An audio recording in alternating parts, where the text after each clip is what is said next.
All right, so some news stories that caught my attention. This is quite interesting. If you don't know how this works, Android apps, and for that matter, iOS apps and web pages, advertise in a very disturbing way. They open up Square to put in an ad, and then they hold a real-time auction for the privilege of putting an ad on your phone. So it sends all kinds of information about you, your history, your demographic profile, and everything to hundreds of people. Automated processes then place bids on how much they want to put an ad on your phone. Whoever pays the most puts an ad on your phone.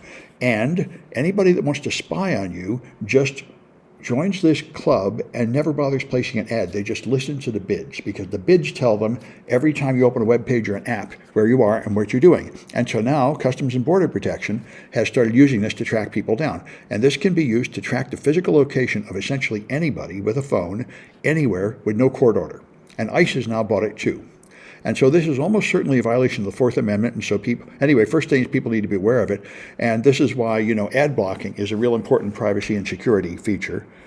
Anyway, it's a thing to know. And this is why you may have noticed the same thing I've noticed, that the ads are very creepily exactly everything about you. I keep seeing ads for every medical problem I have, ads related to everything I do. They know everything about you. Anyway, so in case you think your iPhone is safe, it is increasingly unsafe because military technology is leaking into the private sector. And so here's an example of an iOS exploit kit, Karuna, being used by criminals. Google tracked it down, and this has many exploits, and they can take over essentially any version of iOS from 13 up to 17. Up to 2023, and they take over the phone through exploits that have been patched. So if you put on all the updates on your iPhone, you'll stop most of these, but probably not all of them, certainly not the more expensive exploits that have the 0 days. But one thing that's very interesting about this, they talk about all these, is that the first thing it does is fingerprint your phone to decide whether to attack it or not. And it's going to attack through WebKit, which is normally what you do, which is the rendering agent for the browser, which is usually how you get in. And then what they do is they check and they do not bother to exploit you if you have certain properties. And one of the interesting things is if you turn on lockdown mode, they give up. And lockdown mode is the new mode iOS added about 6 months ago just to stop these advanced exploits. So they say people who are at high risk, like journalists on national security and government government officials should turn this on. And people have reported that turning it on is pretty harmless. So maybe more people would want to turn it on. I have several students that appear to have been attacked by these powerful kits, as far as I can tell. I haven't proven it, but they've been hacked in a way that they're always hacked every time they go. Every computer they go to is hacked. So I think they got on their phone and they got on their cloud services, and after that, you're pretty much hosed. So anyway, it's interesting to know there is a defense that works.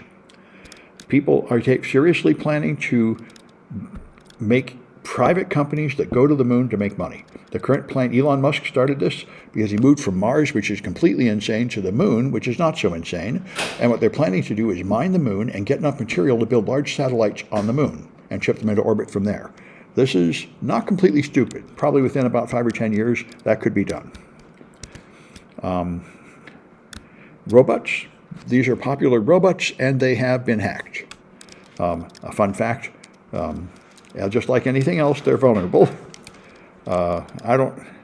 These are little robots, though, so they seem pretty harmless. Now, but this is from the company that made these dancing robots in China that were extremely impressive. And Elon Musk has a robot he wants you to put in your house that's about the size of a human to do chores for you. And a large robot like that might actually hurt you, it might be disturbing if that's getting hacked. But that's a thing to be aware of. They're all just computers, and they're all vulnerable to attacks. This was HTTP request splitting. I think I'll skip that one for now. This one's more interesting. We're going to do Rust in this class a little bit later. And here's a cryptographic error, which is an interesting one. What these guys did, by the way, people that defined this library completely ignored the vulnerability report and decided not to do anything. And so what he did was, I think this is the one where you could put in a public key of 0. This is it. I mean, if you take my cryptography class, you study it. Diffie-Hellman is a way of agreeing on a secret between two parties without sending the secret over the network. You send a couple of numbers which are combined to use the secret with a secret number you never disclose. And the point is you basically send your public key. However, this library doesn't enforce to use it correctly, and in particular, you can submit a key of 0. And if you do that, all the data sent to you that's supposedly encrypted is in fact not encrypted. Now, you might think this doesn't matter because you can only affect yourself, but it's a flaw in the library, and it just is up to the cleverness of the attacker to think of a way to exploit this. Anyway, and he has other things like that. So these are some cryptographic flaws. This keeps happening. People implement cryptography and they don't really understand it. Like I mentioned probably before, I've audited hundreds of Android apps, and half of them implement cryptography incorrectly. So an incredible number of developers do not understand cryptography, and they just throw something together hastily. It's never audited by anybody that knows anything, so they ship products that are insecure because they just didn't use the libraries correctly. And this is an example of that. There are also libraries that do terrible things. Another library, I think a JavaScript library, 2 JavaScript libraries just reported, where if you do AES, the most popular, powerful encryption scheme in the world, there are various modes in which you run. And if you run it in counter mode, which is the modern mode, you have to have an initialization vector in addition to a key. But these libraries conveniently have a default initialization vector of all zeros, and they just use that if you don't supply one. And if you do that, it's very insecure.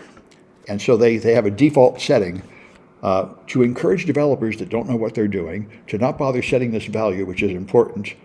And obviously the developers of the library don't know what they're doing, and the developers that use the library don't know what they're doing, and that's a large population of developers that know how to code an app, but they really don't understand the cryptography, and they really don't care, and they probably, like most Americans, got traumatized by algebra in 4th grade, and so they just sort of hide from the math and throw it together in a hurry, and nobody ever notices that what they've done is wrong. Anyway, that's enough news. We got